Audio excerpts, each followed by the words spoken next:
Hello students, this is the next portion called reflection of light.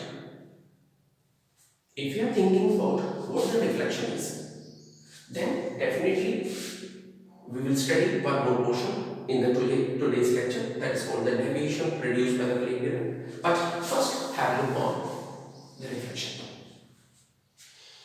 According to ray optics or geometrical optics, whenever light is incident, whenever a light is coming from certain source and if we place a surface in the path of light and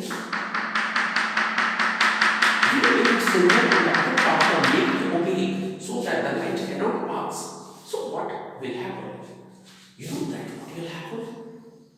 Instead of light to transverse its original path, it comes back to the same medium. It comes back to the same medium. You know that what this surface does? Nothing. Because light comes to the same medium. So,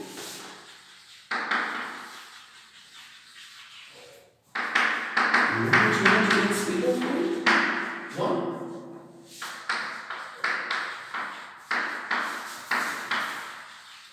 No change in wavelength of light.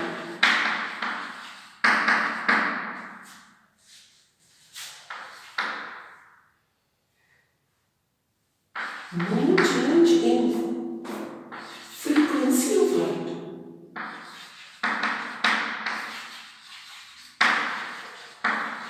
But you know that what changes? Look at the figure and tell me what changes. What this surface does? This surface is called, you call it mirror, I call it a plane surface, a silver from one side that do not allow the light to pass through. But you know that what this surface actually does? The light comes to this medium. After striking a certain surface, is come back to the same medium. You know that what it actually does? It only changes the path of light. It only changes the path, and this angle is called reflection.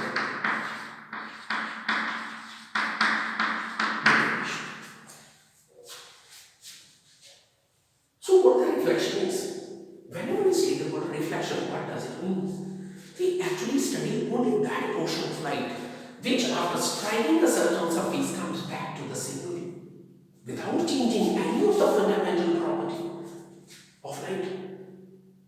Whenever it comes back to the same medium, in reflection, only the surface does one thing, it changes the path of light. Whenever light strikes a certain surface, for the geometrical purposes, if you draw a normal, this is normal. This is called the angle of incidence. This is called the angle of reflection.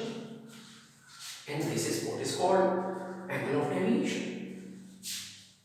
But you know that there are two fundamental laws. There are two fundamental for reflection law. One, whenever light strikes a certain surface, it doesn't follow any of the path.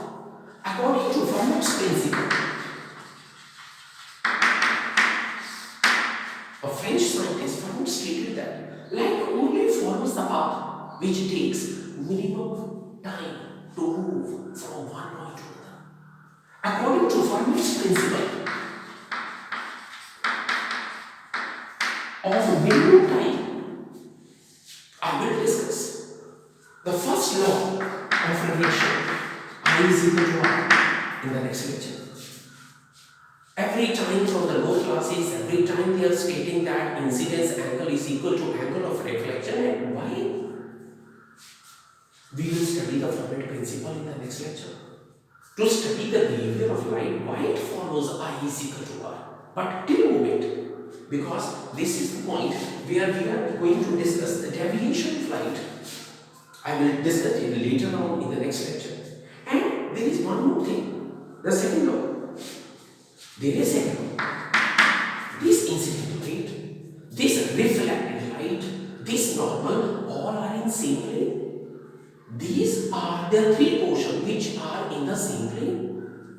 You can't move the light that's coming on this particular plane and after striking a particular surface, it moves to the other part or the other plane. No, it will come to one surface and move in the same plane.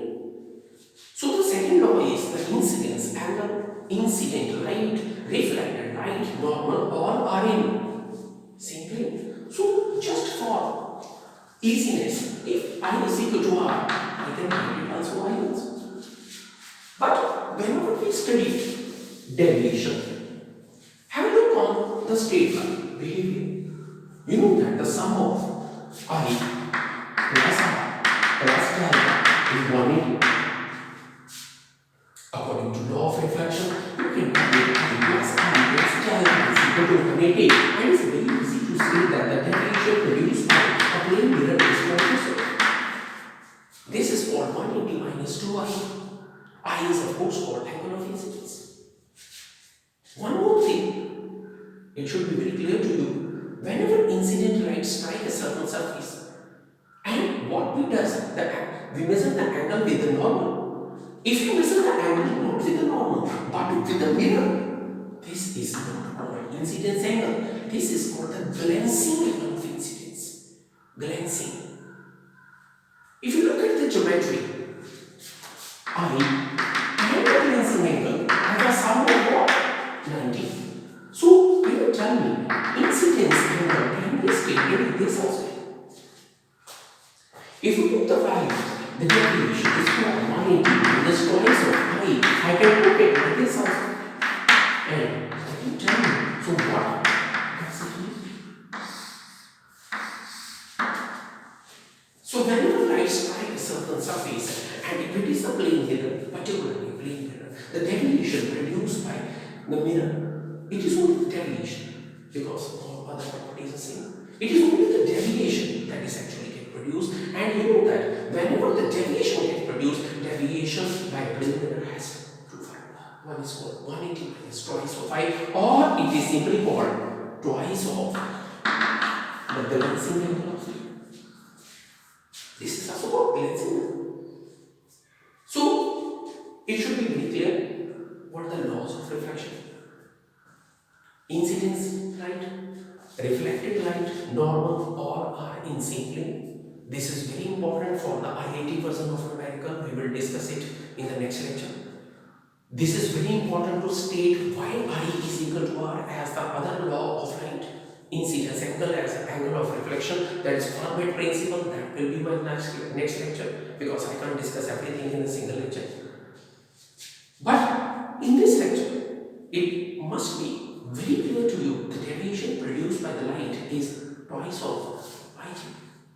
Now, what actually happens when incident light remains same? Deviation occurs. What? Suppose.